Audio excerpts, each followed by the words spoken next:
study.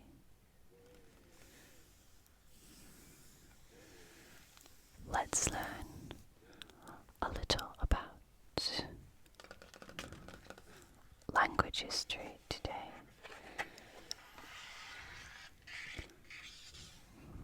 We're going to do some Gothic.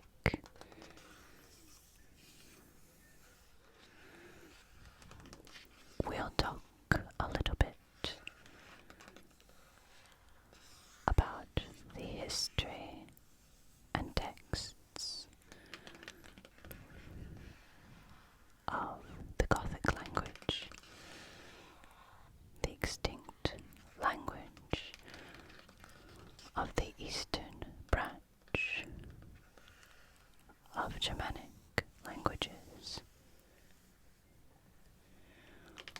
We'll write out the alphabet, so there will be paper and pen sounds,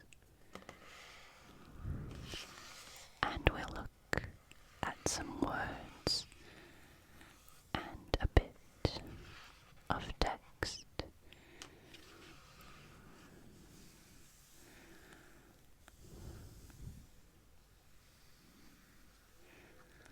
So make yourself comfortable here in the study and prepare to relax to the beautiful sounds and learn a little bit about the Gothic language.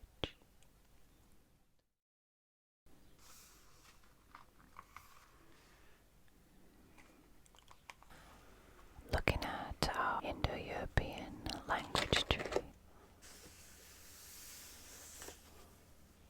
we start with Proto-Indo-European, and we can see the different branches. The Indo-Iranian branch and the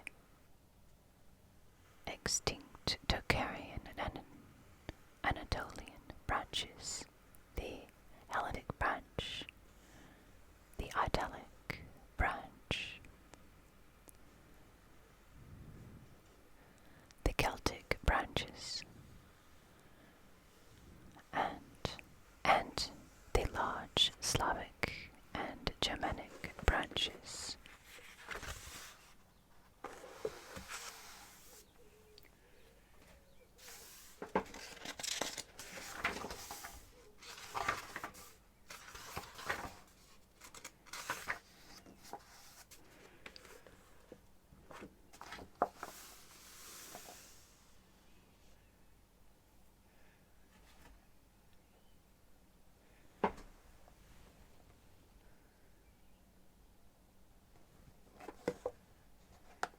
Looking more closely at the Germanic language family tree, we can see that Proto-Germanic branched off into three distinct groups: West Germanic, from which derives the Anglo-Frisian group, the Proto-German group, where we have Old High German, and Old Low German, branching into our modern German and Dutch.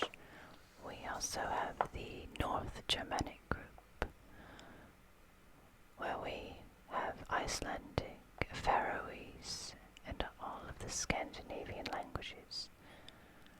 Lastly, we have the East Germanic group, the extinct Gothic groups. The earliest written sources we have for the Goths are 1st and 2nd century Roman and Greek sources, calling the Gothic peoples Gothones or Gothi, and these sources placed these peoples somewhere near the Vistula River.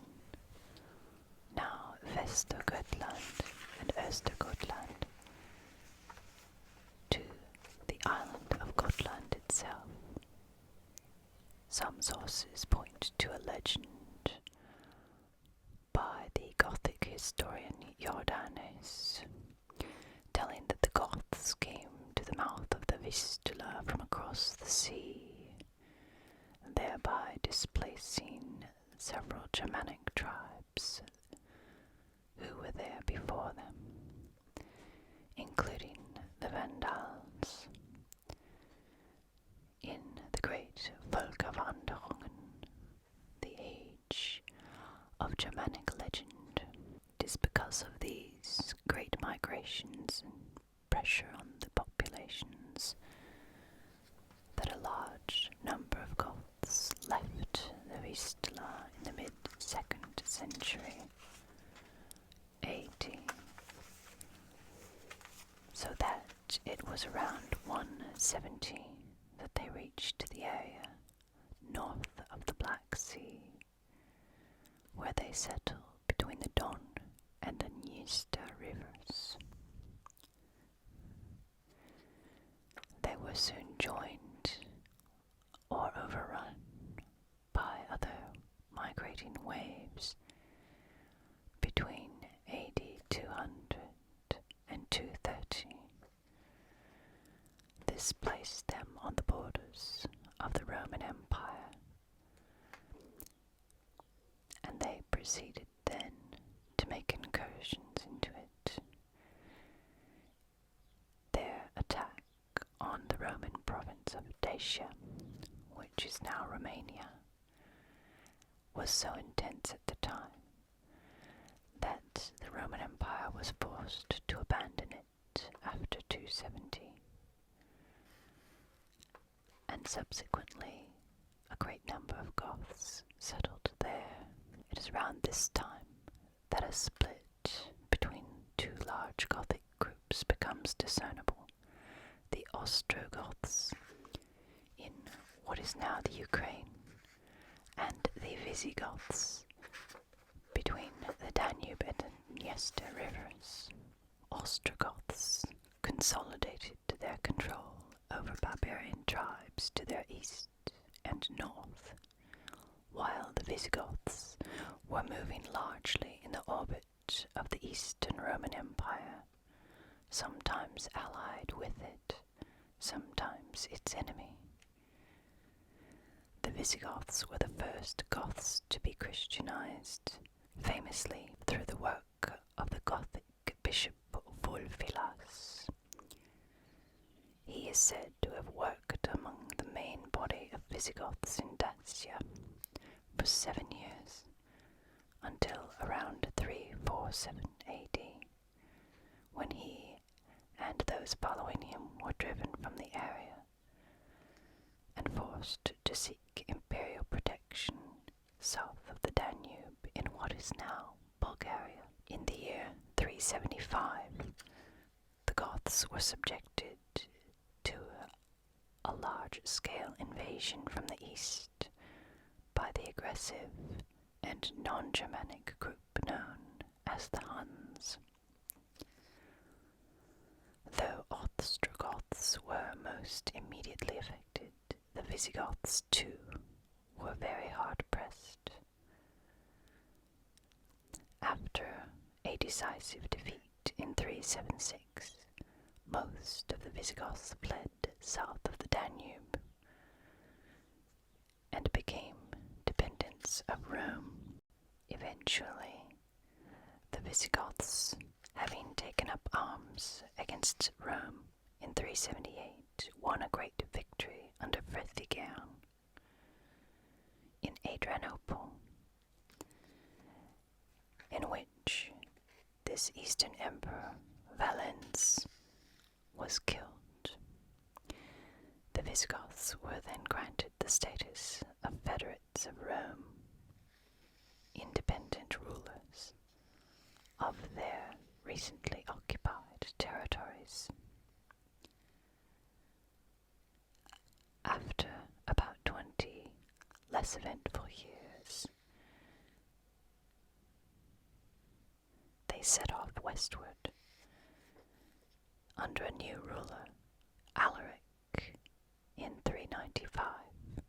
They passed through Macedonia and Thessaly down into Greece, succeeded in capturing a number of significantly important Greek cities on the mainland and in the Peloponnesus before the Roman armies drove them back in 397. In 401 and again in 408, Alaric moved against Italy, and in 410 his armies sacked Rome itself. Different plans ensued, either to go to North Africa or to stay, but eventually, on the march north, Alaric died, and his brother-in-law, Atavolf, led the Goths first into southern Gaul and then into northern Spain, where they stayed until 475. Federates of Rome, ruling over a large part of southern Gaul and northern Spain, and participating in the great battle of the Catalonian plains in 451 that halted Attila's advance through Europe. Before the advent of the Huns, the Ostrogoths had established a rather large empire east of the Dniester. Parts of it stretched as far as the Baltic. But, unlike the Visigoths, they were highly centralized at this early date, under the rule of a king. That king was the famed Ermanrich, who became a legendary figure in Germanic literature. The attack by the Huns in 375 was greatly detrimental to the Ostrogoths, and Ermanrich committed suicide when confronted with the hopelessness of the entire situation. Thereafter, the Ostrogoths surrendered to the Huns. However, other Ostrogoths fled south of the Danube to join the Visigoths, and still others settled in Roman Pannonia, a province that incorporated parts of modern-day Austria, Hungary, and Croatia, Macedonia, Herzegovina, and Bosnia. Emissaries to the court of the great Hun King Attila show that he held the Gothic culture in very high regard, as well as their soldiery, and seems to have been highly respected in old Germanic legend. Himself, when the Hun Empire collapsed in 455, the main body of Ostrogoths settled as federates of the Romans in Pannonia, until 471, under their great legendary leader, Theodoric. A large number of Ostrogoths drifted into the Balkans, where they were caught up in the politics of the Eastern Roman Empire. Theodoric was outstandingly successful. His magnetism attracted many of the remaining Ostrogothic groups, and he soon built up his own power base, which had the Emperor Zeno unsettled. Zeno also had problems with Odoacer, or Ottokar, a mercenary soldier who had taken over Italy. Zeno, with Theodoric, overtook Italy from 489 to 493, displacing Odoacer with Theodoric his death in 526. However, this large Gothic kingdom of Theodoric only lasted until 535, when the Eastern Emperor Justinian declared war on these Goths. This war ended with a total collapse of Gothic power in 555, and by the 8th century, the Goths of both branches, Austro and Uisi, ceased to be distinct ethnic and linguistic group. In Spain and Italy, they were assimilated into the native populations to become Spaniards, Langobards, Italians. Only in the East were there some lingering echoes of their existence. The main source that we have of Gothic as a language is the Bible translation ascribed to this Gothic bishop Volvilas, who lived about 311 to 383 AD, and it has been preserved in a number of fragmentary manuscripts. The one we will read from is the Codex Argenteus in Uppsala, Sweden. This manuscript is written on purple parchment with silver and gold letters, and contains fragments of the Gospels of Matthew, John, Luke, and Mark. Crediting Volvilas with this Bible translation is the Arian church historian Philostrogius. Church historians also assert that Volvilas was forced to invent an alphabet in order to write the translation. Some agree that his alphabet was based on Greek model, but in other cases it seems that Volvilas helped himself out by using Latin or even some runic symbols. Different manuscripts will have different variants.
ancestor.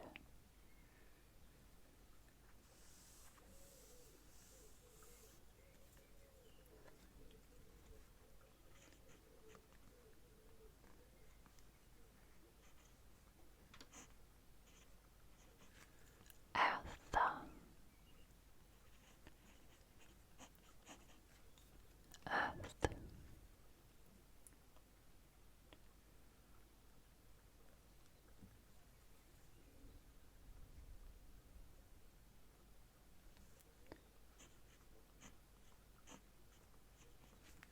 Atta,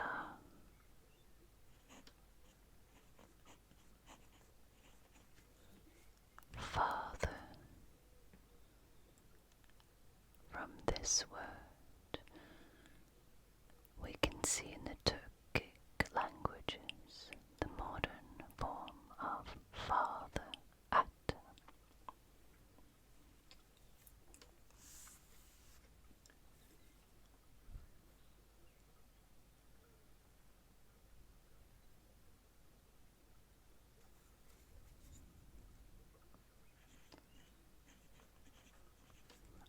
Also, ear.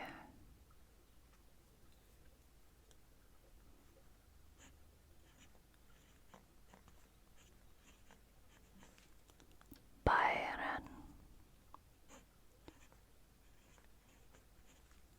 bear.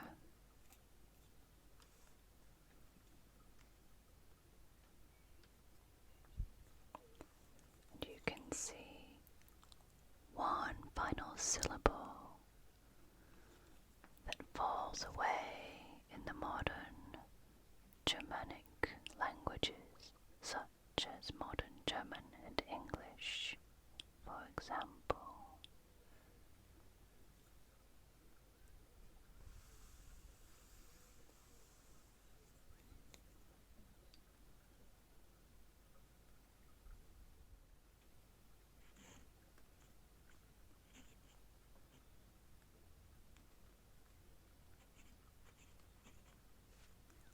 Fire,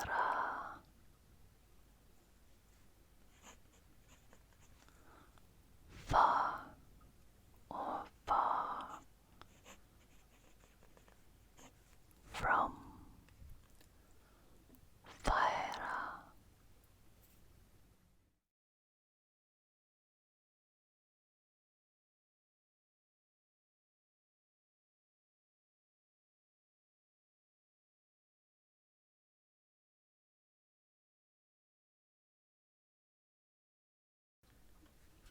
Freitag, meaning to eat, and we have the modern German fressen, which is mostly used for animals. Fressen, freiten.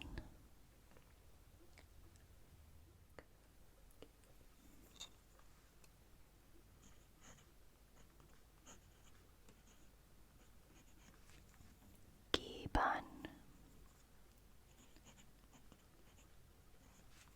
give.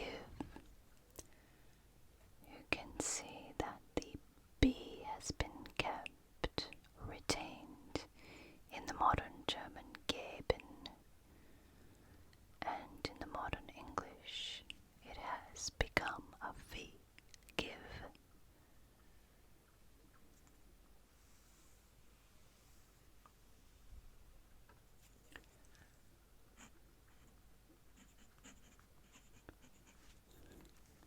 Similarly to haben,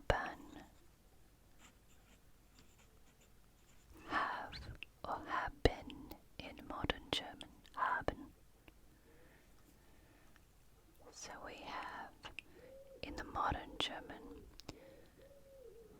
a weakening of the final syllable.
see how the sound here with the H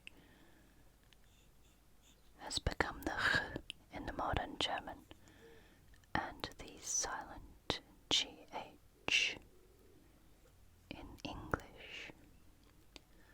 Macht.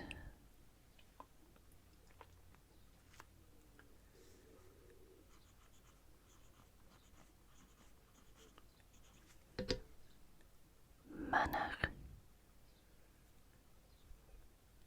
Manach. Much, which we get in the Middle German or Middle High German, Manich, Manich. Much.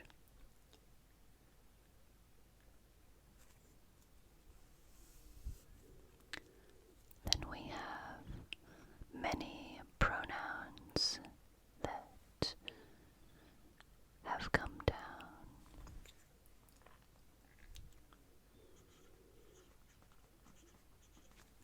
Such as seins is much the same in the modern German, sein, and skip, skip, skip, ship in English, ship,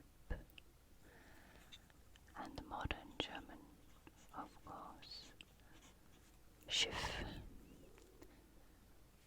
So you can see how the P sound has shifted in the modern German to an F, which we spoke about earlier in another video. I'll put the link up there. And Suno or Sunna, sun. The modern English has lost the final syllable.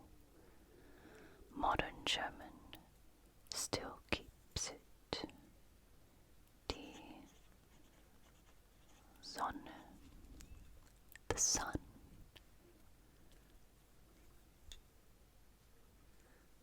Then we have some articles which in the modern German are very important, case and gender markers.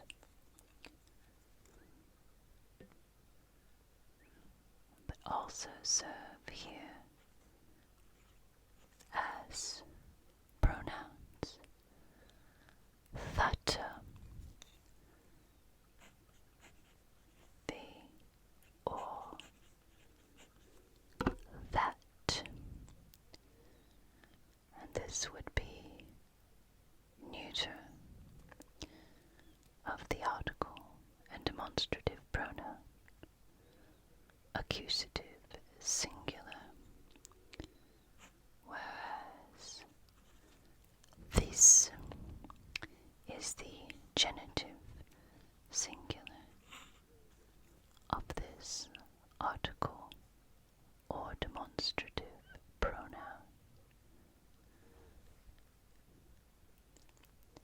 And we also have the possessive pronoun.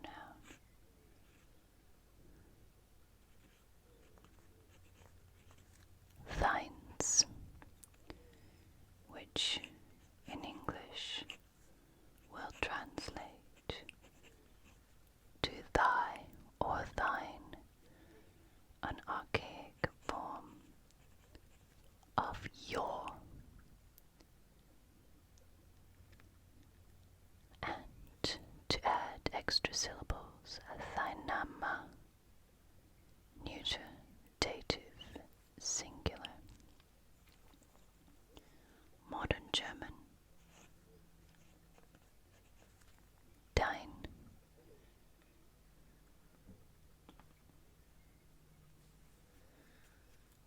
do a few more.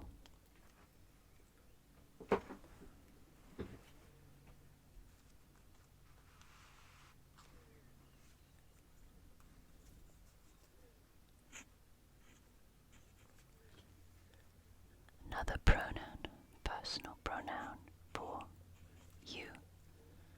Thu. Thu. And if you remember your archaic English, thou. So we can see that this is a dative or accusative singular. Thou, or in modern English, where thou is used, it is an object case. In modern spoken English, we no longer have a case marker for you, whereas we do have one for he and she, as well as I and we. So we've kept the first person plural and singular, and third person singular and plural, he, she, they, with an subject case as well as an object case. Me, us, he, him, she, her, they, them.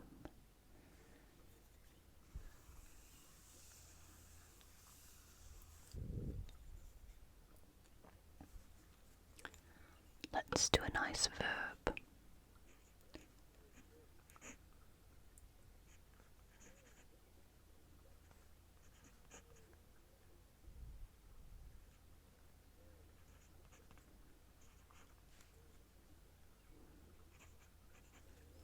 A bit messy, Aufsteigen, and it sounds very similar to the modern German.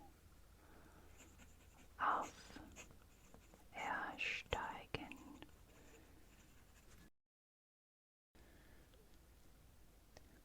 Aufsteigen. To rise up or to rise.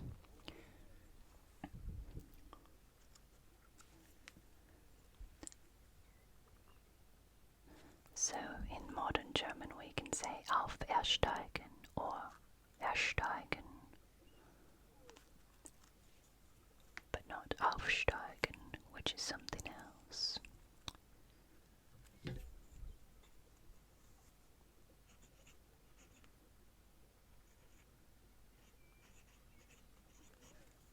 Look at this one. Wort. Word. And one last one. Wesen. Wesen. This one is to be, and in modern German, Wesen. Wesen. Let's look at some Gothic texts.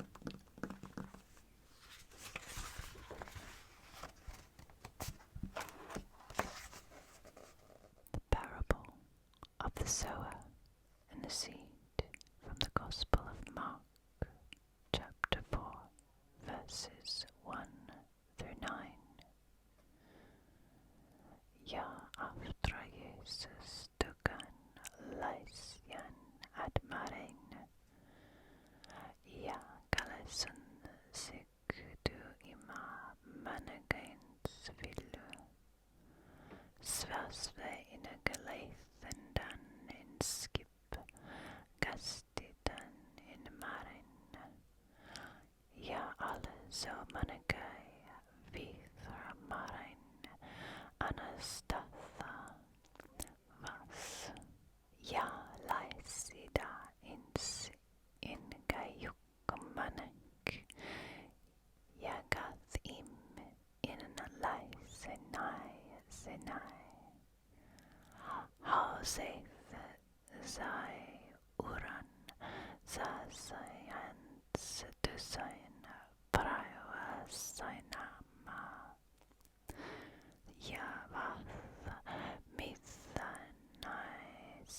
så som reitis katras faurvik, jag mun fuglos jafreten thata, antharthan katraus, anasteinhamma, tharai ni habaida, ertha managa, Jasuns uran inathise ni habaida, Diespaisos aerthos, adsununathan urinandin ufbrani, ja und ni habaida, va urdins, gathaur snoda, ja sumgadraus in thaurnuns, ja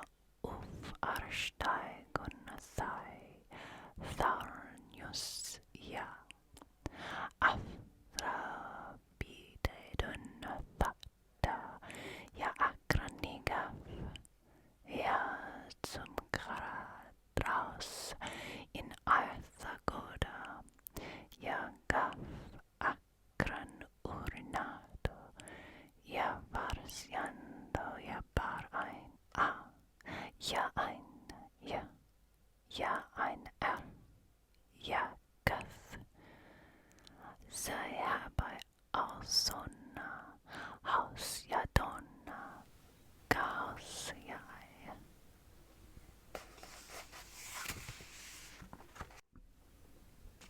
Thank you, my friend, for spending this time together with me in this study, writing